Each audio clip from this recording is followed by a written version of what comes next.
I'm Holly, 32 years old. 6 weeks ago, I woke up from a 9-hour spinal surgery, and the first thing I saw was 73 missed calls. My vision was still blurry from anesthesia when I played my father's voicemail. His voice was calm, almost cheerful. "We sold your condo to pay for your sister's wedding. You were unconscious, so we signed for you. $425,000. Gone." My sister's wedding was in 3 weeks. I could barely walk. My legs felt like they belonged to someone else. But lying in that recovery room, staring at the ceiling, I made one phone call. What happened at that wedding? No one could have expected it. Before I tell you everything, if this story grabs you, take a moment to like and subscribe, but only if you genuinely want to know how this ends. Where are you watching from right now? Drop your location and local time in the comments. Now let me take you back 7 weeks, to the day I got my surgery date. I'm Holly, 32 years old, and 3 weeks ago, at my little sister's wedding, I did something that 200 people will never forget. It started with a 9-hour spine surgery. I woke up to 73 missed calls and a voicemail from my father. They had sold my condo. $425,000. While I was unconscious on the operating table, my parents forged my signature to pay for Megan's extravagant wedding. I could barely walk, but I made one phone call. And what happened next? No one saw coming. Before I continue, if you find this story worth hearing, please take a moment to like and subscribe, but only if you truly want to know what happened. Where are you watching from, and what time is it there? Drop a comment and let me know. Now, let me take you back 6 weeks, to the day I got my surgery date. 7 weeks ago, I sat in my neurologist's office and heard the words I'd been waiting 3 years to hear. "We have a surgery date.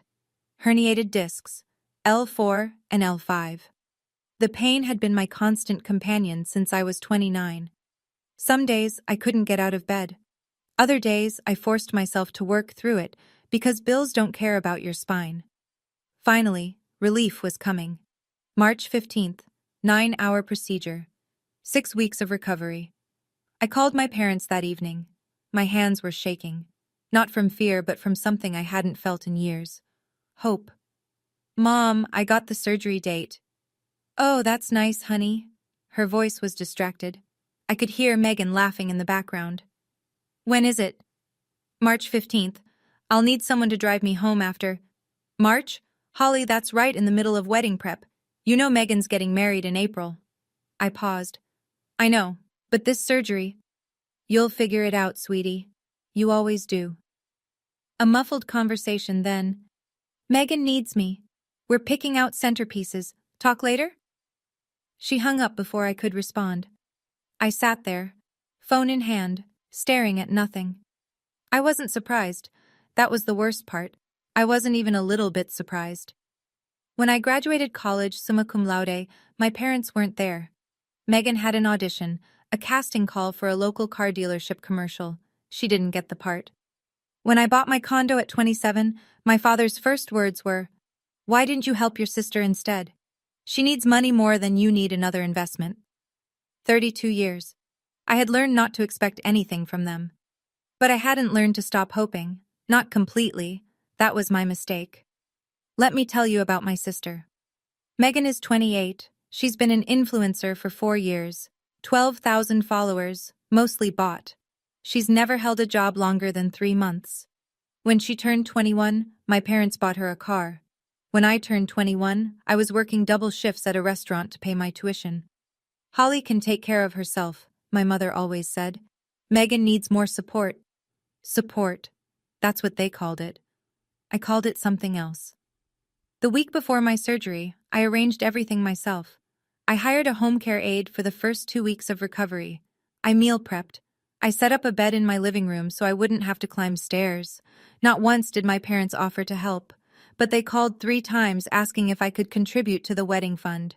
"It's going to be beautiful, Holly," my mother gushed during the last call. "The venue alone is $80,000, and Megan found the most gorgeous dress, $22,000, but she deserves it." "That's a lot of money, Mom." "Daniel's family is very wealthy. We can't look poor." Daniel, Megan's fiancé. I'd met him twice. He seemed nice enough, quiet, a bit naive. His parents owned a chain of regional banks. I already gave you $20,000 for the engagement party, I reminded her. That was months ago, Holly. This is different. I have surgery in 5 days. I can't. Fine. Her voice turned cold. We'll figure it out without you, like always. She hung up. Like always. I stared at my phone, then at the condo around me. 8 years of savings. 8 years of overtime and freelance gigs and skipped vacations.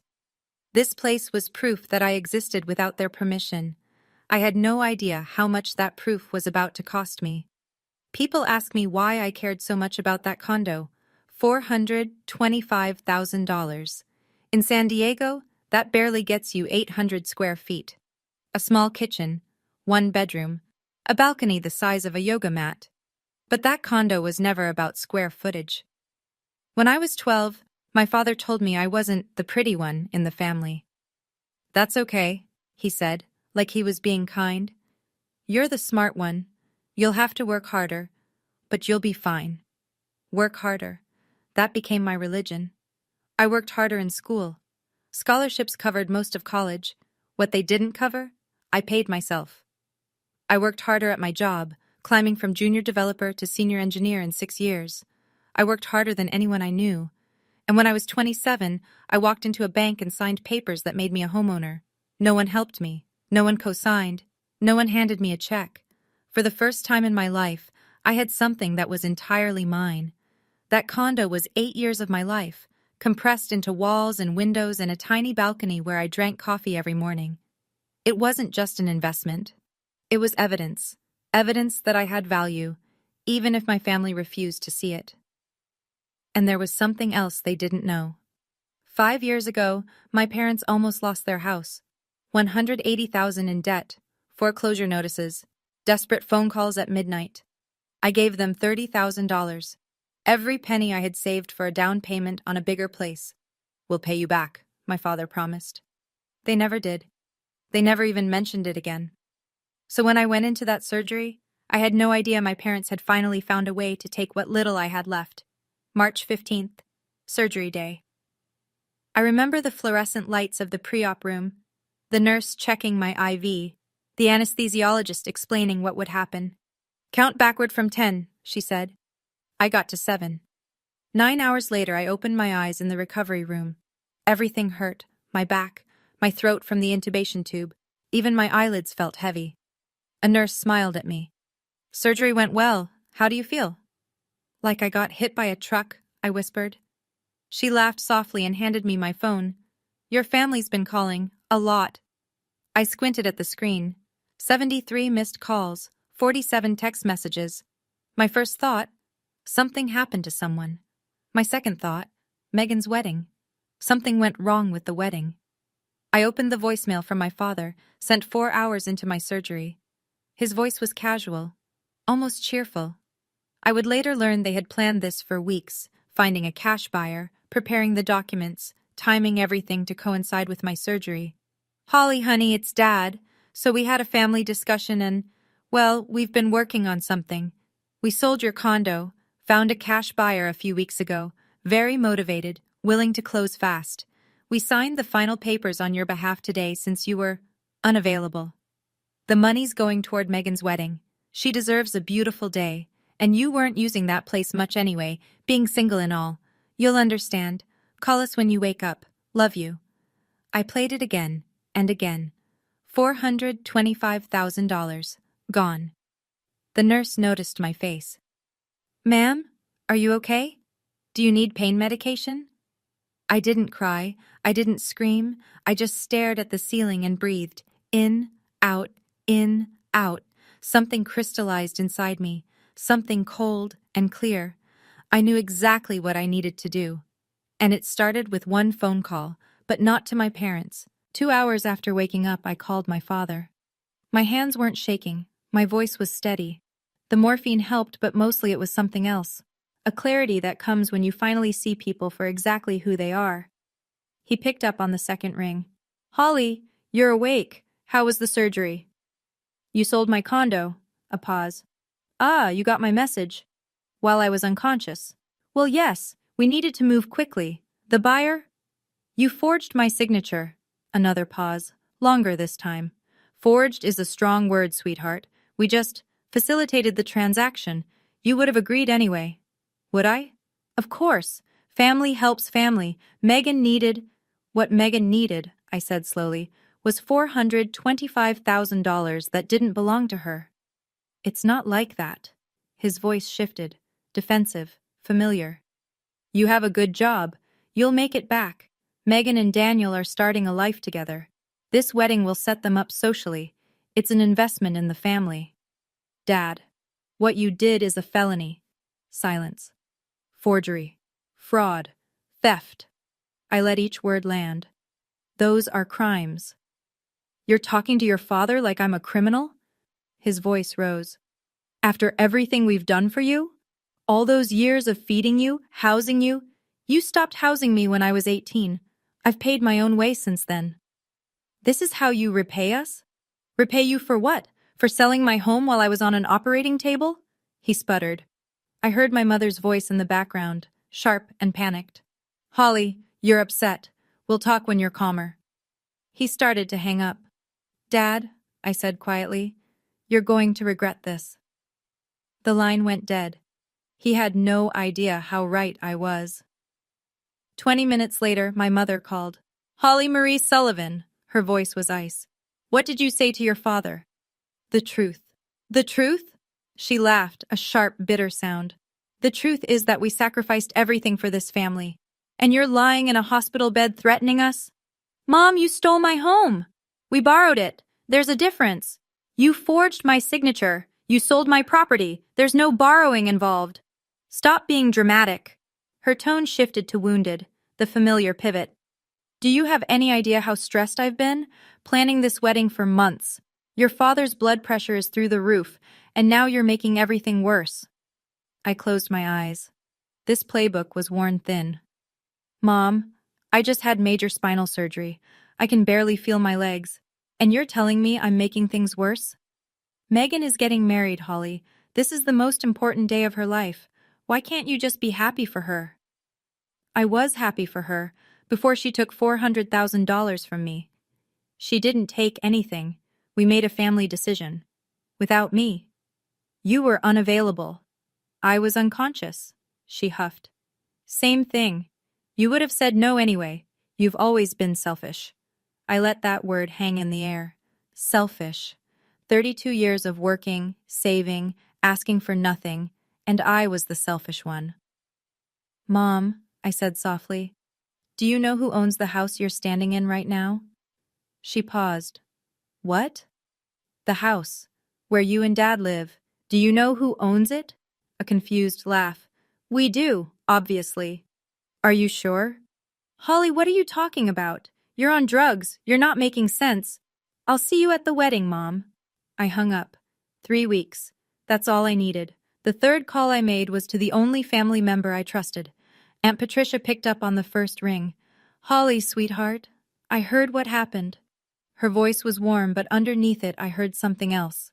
Anger. I'm so sorry. Richard called me an hour ago trying to spin some story about a family investment. I told him he was out of his mind. So you know. I know my brother is a fool, she sighed heavily.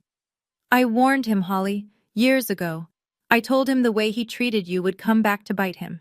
He didn't listen.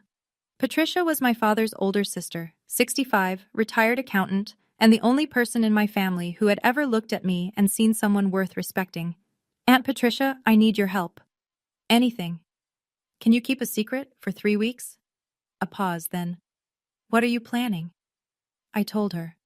Not everything, just enough. The surgery recovery, the wedding timeline, the phone call I was about to make to my lawyer. When I finished, the line was quiet. Holly, her voice was careful. Are you sure? Once you do this, there's no going back. I know. They'll never forgive you. I almost laughed. Aunt Patricia, they sold my home while I was fighting for my life on an operating table. Forgiveness stopped being on the table the moment that happened. She was silent for a long moment. Then, what do you need from me? I'm going to give you an envelope. Keep it safe. If anything happens to me, if they try anything else, Bring it to the wedding. The wedding?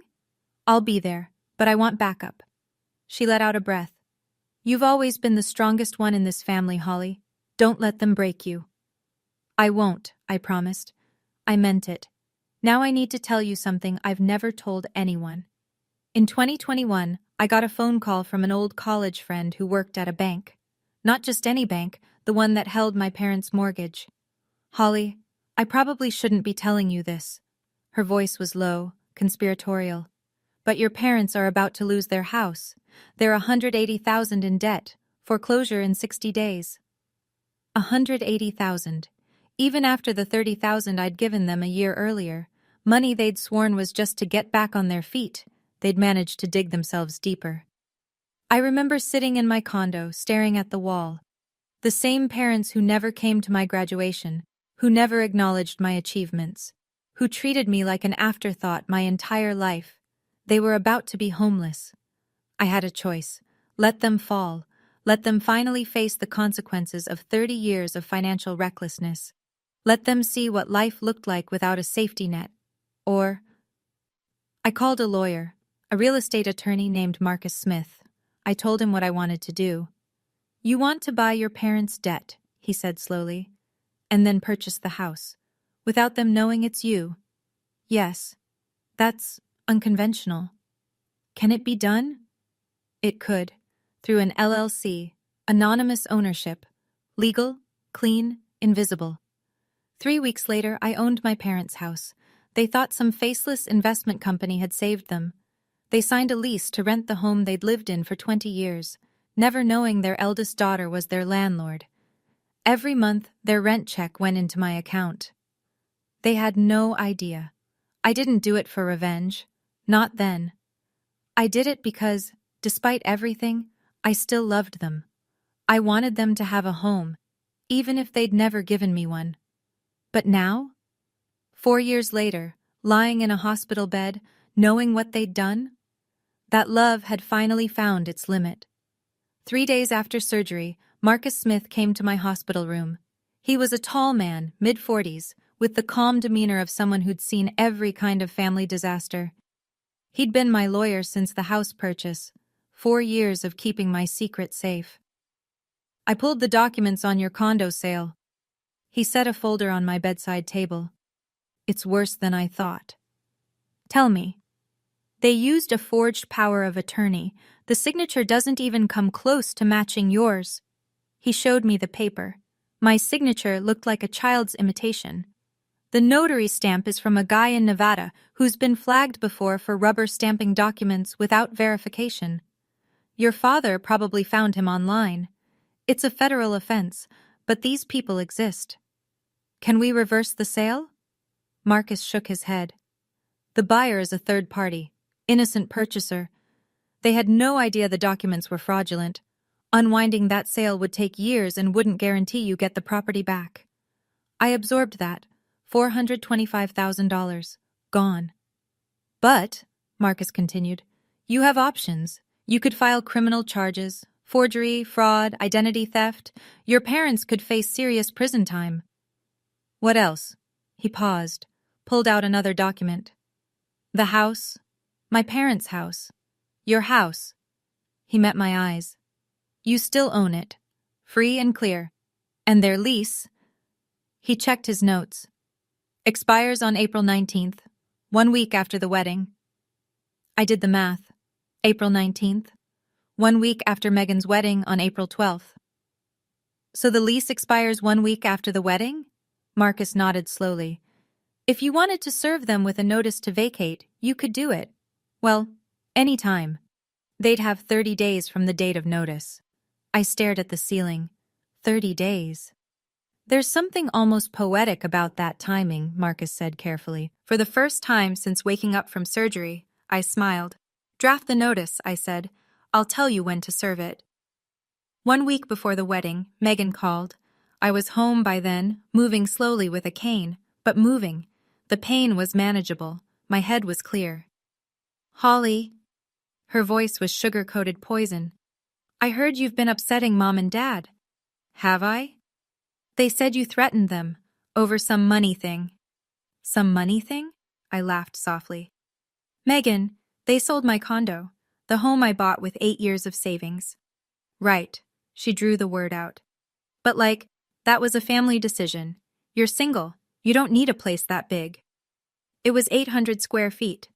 Still, it's not like you have a husband or kids. I let the silence stretch. Megan, did you know where the money came from? Another pause. Then too quickly. I don't get involved in the financial stuff. That's between mom and dad but you knew. I didn't. You suggested it, didn't you? The realization hit me like ice water. You told them I had the condo. You told them I was going into surgery. You knew I'd be unconscious. That's not, I just mentioned, she was stumbling now. I just said you had assets and weren't using them. It was just a suggestion. They made the decision. You pointed them at me like a weapon. You're being dramatic, her voice hardened. You've always been jealous of me, Holly. You're 32 and alone. No one wants you, and now you're trying to ruin my wedding because you can't stand seeing me happy. I closed my eyes, breathed. I'll see you at the wedding, Megan. You better not cause a scene. I wouldn't dream of it. I hung up. She'd painted the target on my back. Now she'd get to watch the arrow fly. The next day, Megan went public. Her Instagram story appeared at 7:43 p.m. A carefully staged photo, mascara-streaked cheeks, quivering lip, sitting in what looked like a bridal boutique. The caption? When someone in your own family is so jealous of your happiness that they try to destroy your wedding, my sister is threatening to ruin the most important day of my life. Just because she's alone and bitter doesn't mean she gets to steal my joy. Within an hour, the comments exploded. So sorry, Queen. Don't let the haters win. Jealousy is ugly. Families should support each other. Your sister sounds toxic. Cut her off. My phone started ringing. Aunts, uncles, cousins, my mother's friends. Holly, how could you? Megan is devastated. Why are you doing this to your family? Not one person asked for my side. Not one person questioned the narrative. I didn't respond to any of it. Instead, I screenshotted everything. The post, the comments, the private messages from relatives calling me selfish, jealous, pathetic. Every single word. My cousin David called, trying to play mediator. Holly, can't you just apologize for the family's sake? Apologize for what? For whatever you did to upset Megan. David, they sold my home while I was in surgery. They forged my signature. Silence. Well, he said finally, I'm sure there's two sides to every story. I hung up. Two sides. Everyone wanted two sides, but no one wanted to hear mine. That was fine. In 2 weeks, they'd hear it whether they wanted to or not. I saved every screenshot to a folder on my laptop, every attack, every assumption, every cruel word. These will be useful later, I said to no one. The wedding was in 14 days. The countdown had begun. Now I want to pause here for a moment. If you were in my position, surgery recovery, $425,000 stolen, your entire family turning against you, what would you do? A. Sue immediately. B. Wait until the wedding. C. Forgive and move on. Drop your answer in the comments. I'm genuinely curious what you'd choose. And if you're still with me, hit that like button. Trust me, you'll want to see what happens next. Let's continue. 2 days before the wedding, there was a rehearsal dinner. I didn't want to go. Every step still hurt. My back screamed with every movement. But I needed to see the battlefield before the battle. The restaurant was upscale Italian, private room, 25 people, white tablecloths, candles everywhere. Megan had posted the bill on her wedding planning story, $12,000 for one dinner. I arrived late, walking slowly with my cane. The room went quiet when I appeared in the doorway. My mother's eyes widened, my father's jaw tightened. Megan grabbed Daniel's arm and whispered something. Holly! My mother recovered first, her smile sharp as glass. We didn't think you'd make it, with your condition. I wouldn't miss it. I made my way to an empty seat at the far end of the table. Every step deliberate, every face watching.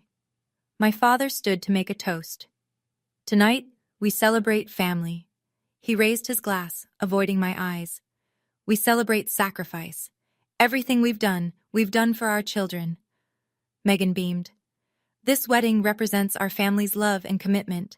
Many people contributed to make it possible. His gaze flickered to me for just a second. Family takes care of family. I raised my glass with everyone else, said nothing. But Daniel, the groom, was looking at me strangely, curiously, like he was trying to solve a puzzle. Megan leaned over and kissed his cheek, pulling his attention back. At the end of the night, as people gathered their coats, Megan approached me. "I'm surprised you came." Her smile didn't reach her eyes. "I have a gift for you," I said, "for the wedding." "A gift?" Suspicion flickered across her face. "Something special. You'll see on Saturday." I walked out before she could respond. My back was on fire, but it was worth it. April 12th, wedding day. The venue was a 5-star hotel with a garden courtyard, the kind of place where money whispers from every flower arrangement. White roses cascaded from iron archways, crystal chandeliers hung from temporary pavilions. A string quartet played Pachelbel. 200 guests. Megan had insisted on 200. "Anything less looks cheap," she'd told our mother.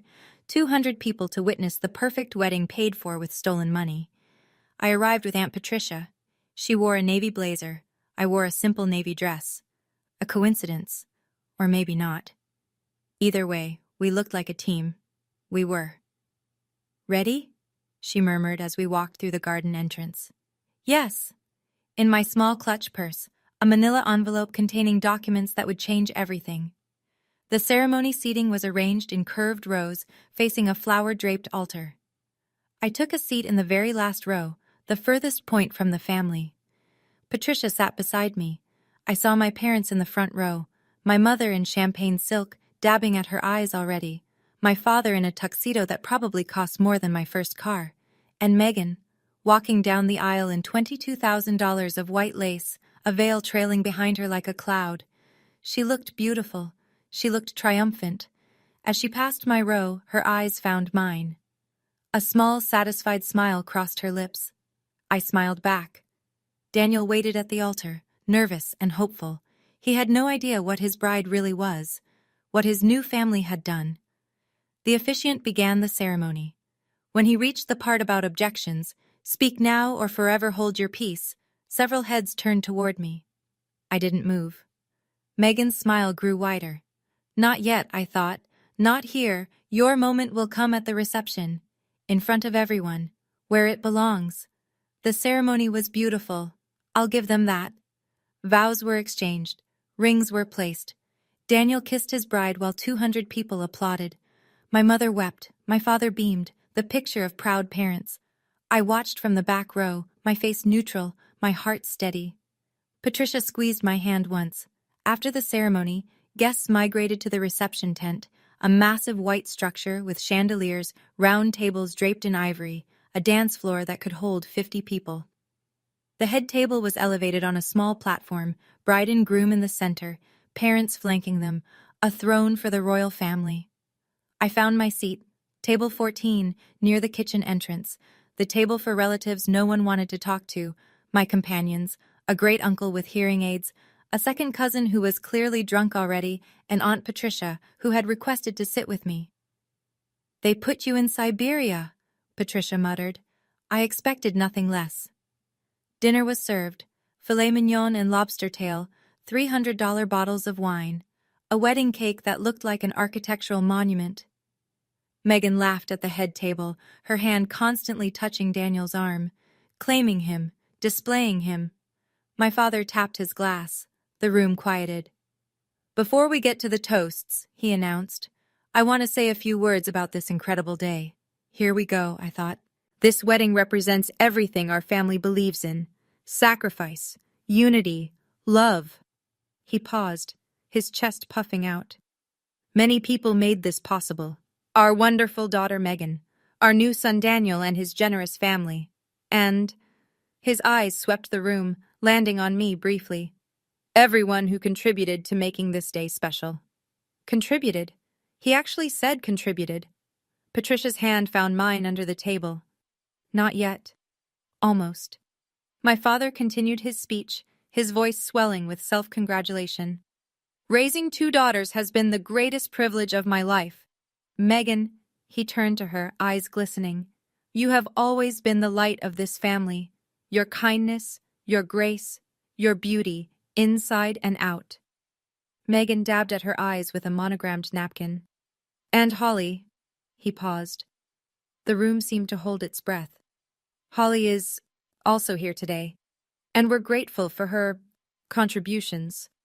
A few awkward chuckles. In fact, he raised his glass. I think Holly should say a few words. Come up here, sweetheart. Give your sister a toast. The room turned to look at me. I saw my mother's face, frozen smile, warning in her eyes. Don't make a scene. I saw Megan's face, triumph masking fear. She thought she'd won. I saw 200 faces waiting, expecting either awkward acceptance or dramatic refusal. I reached for my cane. Slowly, carefully, I stood. The walk to the front of the room took forever. Each step deliberate, each face watching. My cane tapped against the polished floor, a metronome counting down to detonation. I climbed the 2 steps to the platform. My father handed me the microphone, his smile tight. Don't be long, he whispered. I turned to face the crowd. 200 people. Crystal chandeliers, flower arrangements worth more than most people's monthly rent, and a microphone in my hand. I looked at Megan. She was gripping Daniel's hand so hard her knuckles were white. Thank you, Dad, I said into the microphone. You're right. I have contributed to this wedding. Quite a lot, actually. The room was silent. Let me tell you exactly how much. 6 weeks ago, I began, my voice steady. I had major spinal surgery, 9 hours on the operating table. A few sympathetic murmurs from the crowd. While I was unconscious, while doctors were literally cutting into my spine, my parents made a decision. They sold my condo. The murmuring stopped. $425,000. My home. 8 years of savings. They forged my signature on a power of attorney and sold it without my knowledge or consent. My father stepped forward. Holly, this isn't— Don't! I didn't raise my voice, but he stopped. You had your speech. This is mine. I pulled the envelope from my purse.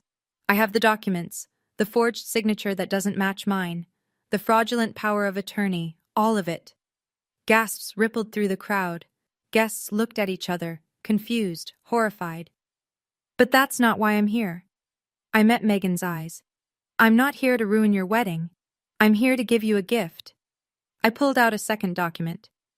This is the deed to 247 Maple Drive, my parents' house, the house they've lived in for 20 years. My mother stood up. What does that have to do with— In 2021, when you were about to lose that house to foreclosure, someone bought it. An anonymous investor, you thought. You've been paying rent to them ever since. I let the silence stretch. That investor was me. My mother's face went white. My father grabbed the edge of the table. I own your house, I said quietly. I've owned it for 4 years. And your lease? It expires in exactly 30 days from today, if I choose to send the notice. The room erupted. Voices, gasps, chairs scraping. And Megan, finally, looked afraid. The next 60 seconds were chaos. My father lunged toward me. You're lying! That's impossible! It's public record, Dad. You can check it yourself. My mother was hyperventilating. How could you? Why would you? I saved your house because I loved you. I let those words land. Even though you never loved me back. From the back of the tent, a figure approached. Marcus Smith, in a crisp gray suit, carrying a leather briefcase. Who is that? My father demanded. My attorney. I stepped aside to let Marcus join me on the platform. He's here to verify everything I've said. Marcus addressed the crowd with professional calm. I'm Marcus Smith, real estate attorney. I can confirm that Holly Sullivan is the legal owner of the property at 247 Maple Drive. I can also confirm that the power of attorney used to sell her condominium was fraudulent. My client has grounds for criminal prosecution. The room was dead silent. Then Daniel stood up. Wait. His voice was shaking. The money for this wedding, the $300,000 your parents contributed. He looked at my mother. That was from Holly's condo? My mother couldn't meet his eyes. You paid for our wedding with stolen money? Daniel's voice rose. You told me it was savings, a family trust. Megan grabbed his arm. Daniel, baby, it's complicated. Complicated? He pulled away from her. Did you know? She opened her mouth, closed it. Her silence was answer enough. Daniel's parents rose from their seats. His mother's face was stone. We need to speak with you, she said to Megan. Right now. The string quartet had stopped playing. Servers stood frozen with champagne bottles. 200 guests watched the most expensive wedding they'd ever attended collapse in real time. And I hadn't raised my voice once. Daniel walked off the platform. Megan stumbled after him in her $22,000 dress, nearly tripping on the hem. Daniel, please, let me explain.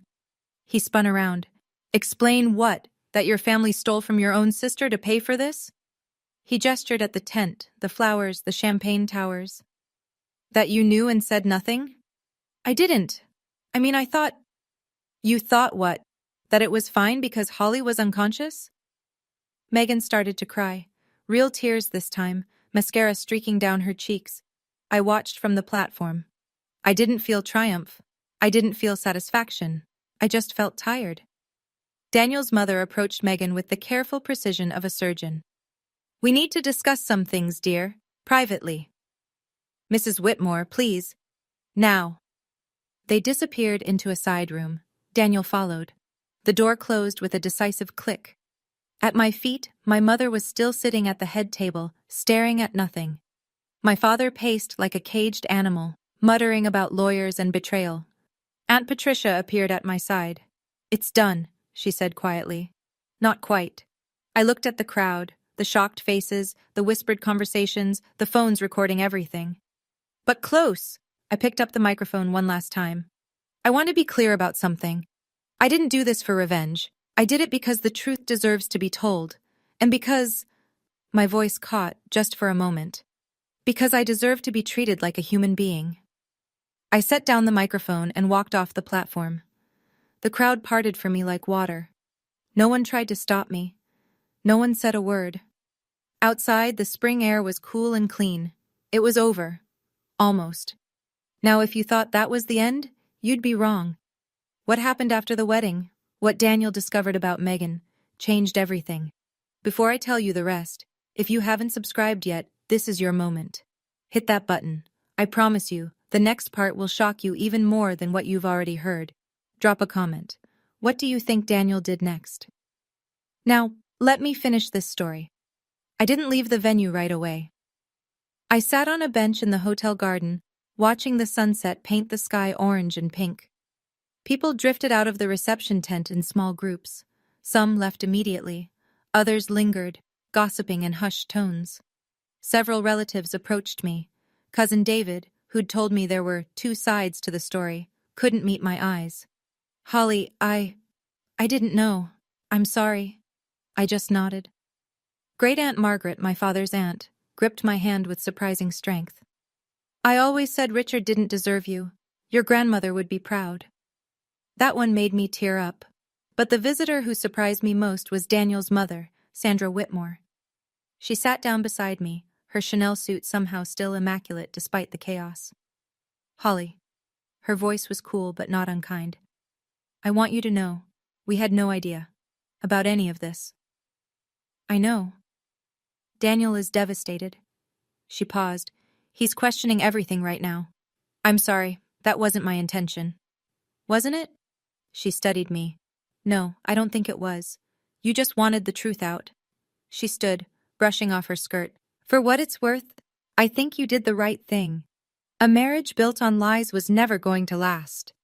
She walked away before I could respond.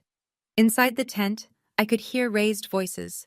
My father shouting at someone. My mother crying. Megan emerged from the side room alone. Daniel wasn't with her. She saw me on the bench, and her face contorted with rage. She started toward me, then stopped, turned around, walked back inside. Smart choice. The string quartet started playing again, some ironic attempt at normalcy. But nothing about this day was normal anymore. An hour later, when most guests had left, Daniel found me. He was still in his tuxedo, but the bow tie hung loose around his neck. His eyes were red. Holly. He sat down heavily on the bench. I need to tell you something. You don't owe me anything, Daniel. No, I do. He ran a hand through his hair. I've been such an idiot. I waited. 3 months ago, when Megan and I first got engaged, my laptop went missing. I'd left it at her apartment overnight. He laughed bitterly. She said it must have been stolen. Break-in, she claimed. Nothing else was taken but my laptop. Gone.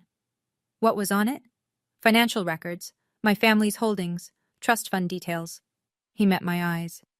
At the time, I thought it was just bad luck. Now, the pieces clicked into place. She was researching your family before you even proposed. I think she targeted me. His voice cracked. I think she found out about my family's money and engineered the whole relationship. The chance meeting at that charity event. The way she knew exactly what to say, what I liked, what I wanted to hear. I didn't know what to say. What do you say to someone whose entire relationship just revealed itself as a con? I'm sorry, I finally managed. Don't be. You saved me. He stood up. I've already talked to my parents' lawyer. We're filing for annulment on grounds of fraud. The marriage isn't even 12 hours old. And Megan? My family is demanding she return what they contributed to the wedding, $150,000. He paused. I don't think she has it. He walked away into the darkness. Megan had finally met a Mark who could fight back. The fallout was swift. By Monday, the story had spread through our extended family like wildfire. A guest had recorded my speech on their phone and shared it in a family group chat. From there, someone leaked it publicly. I never found out who. Within days, it had thousands of views, forwarded and re-forwarded with shocked emojis. My father's boss called him in for a meeting. Richard Sullivan was a middle manager at an insurance company. Respectable, boring, forgettable. Except now he was the man who'd committed fraud against his own daughter. We're placing you on administrative leave pending an ethics review, they told him. His 32 years at the company didn't matter. Reputation did. My mother lost her book club, the tennis group, the charity committee she'd chaired for 15 years. The phone calls stopped. The invitations dried up. And Megan?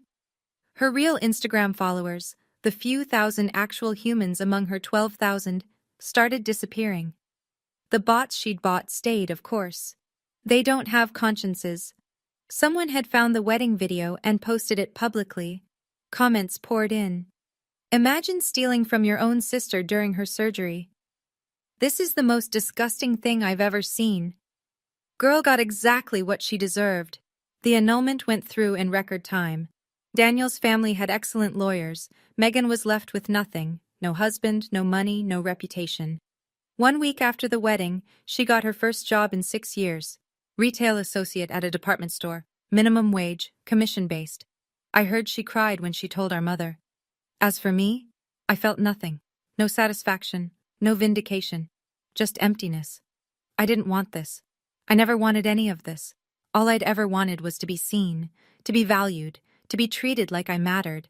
But some families are incapable of that. Some families only understand power. And now, finally, they understood who had it. 30 days after the wedding, my phone rang. My father's name on the screen. I almost didn't answer. Holly. His voice was different, older, smaller. We need to talk about the house.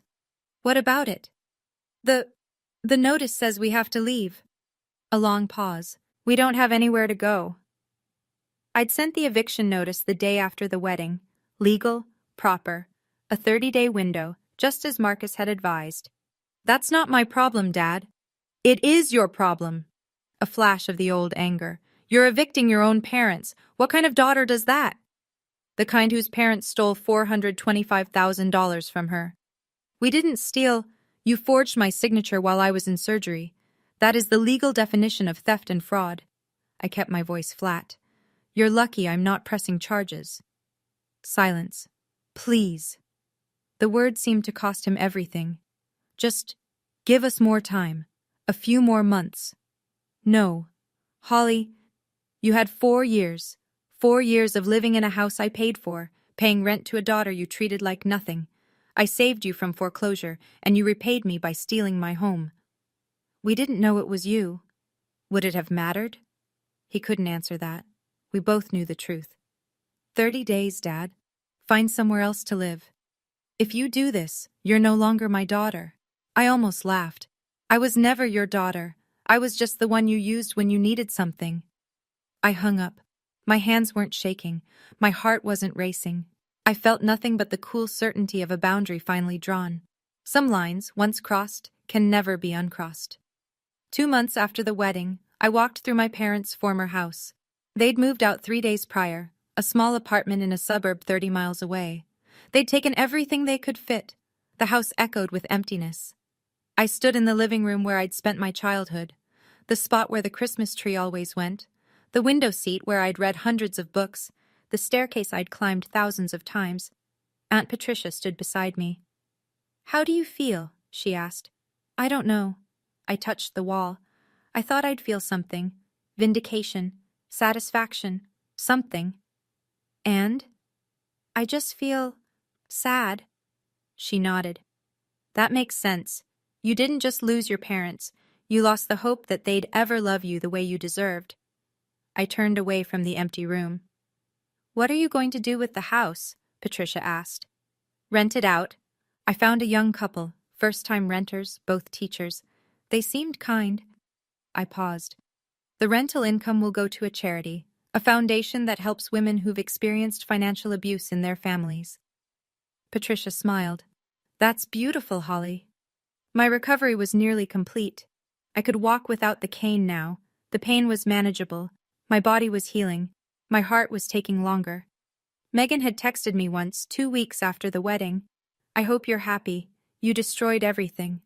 I didn't respond. Daniel had sent a short email. "Thank you for the truth. I know it cost you. I won't forget it." I'd saved that one. I locked the front door of my parents' house, my house, and walked to my car. The spring sun was warm. Birds sang in the maple tree. Life, somehow, continued. 3 months after the wedding, I saw my mother. I was walking in the park near my new apartment, a smaller place, temporary while I figured out my next move. The condo money was gone, but I still had my job, my savings, my self-respect. She was sitting on a bench by the fountain, alone. She looked older, smaller. Her hair had more gray than I remembered. Her clothes were less polished, a simple cardigan instead of the tailored blazers she'd always worn. Our eyes met. For a long moment, neither of us moved. Then I walked over. I don't know why. Maybe closure. Maybe curiosity. Maybe some small, stubborn part of me still hoped. I sat down, leaving space between us. She stared straight ahead. "I didn't expect to see you here." "I live nearby now." Silence. The fountain burbled. Children laughed somewhere in the distance. Are you okay?" She finally turned to look at me. Her eyes were red-rimmed, tired. "I'm okay." "Holly," her voice cracked. "I never meant. I didn't want." I waited. Part of me desperately wanted an apology, a real one. Something that acknowledged the decades of neglect, the theft, the betrayal.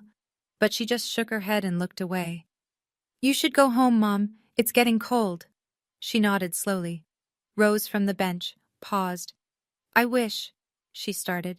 "I know." She walked away without finishing the sentence. I watched her until she disappeared around the bend in the path. I sat there for a long time, feeling the cool air on my face. I didn't hate her. I didn't love her either. I was just done. Some relationships can't be repaired. Some damage is too deep. And that's okay too. So that's my story. If you're waiting for a happy ending where we all reconcile and become a loving family, I'm sorry. That's not how life works. My parents live in their small apartment. We don't speak. I hear updates from Aunt Patricia sometimes, but I've stopped asking. Megan is still working retail. She's been in therapy, Patricia tells me. Whether that helps, I don't know. I hope it does. Not for her sake, for the sake of whoever she becomes next. Daniel remarried 2 years later. A teacher from Connecticut. They have a baby now. He sent me a birth announcement. I thought that was kind. And me? I'm 34 now. I bought a new place last year. Smaller than the condo, but mine. Every brick, every floorboard, every window belongs to me because I earned it. Again. I still have the cane somewhere in my closet, a reminder of how far I've come. Here's what I learned. Setting boundaries isn't revenge, it's self-respect. Family doesn't give anyone the right to hurt you, blood doesn't erase betrayal. And sometimes the most loving thing you can do for yourself is walk away. If you're watching this and you see yourself in my story, if your family treats you like an afterthought, like an ATM, like someone who exists only to serve their needs, I want you to know, you deserve better. You are allowed to say no, and you don't have to light yourself on fire to keep others warm.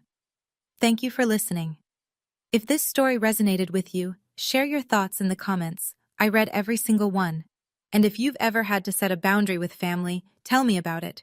You're not alone. Until next time, take care of yourselves. Before I go, here are the lessons I want you to remember. First, no one has the right to take what you've worked for, not even family. Second, setting boundaries doesn't make you cruel.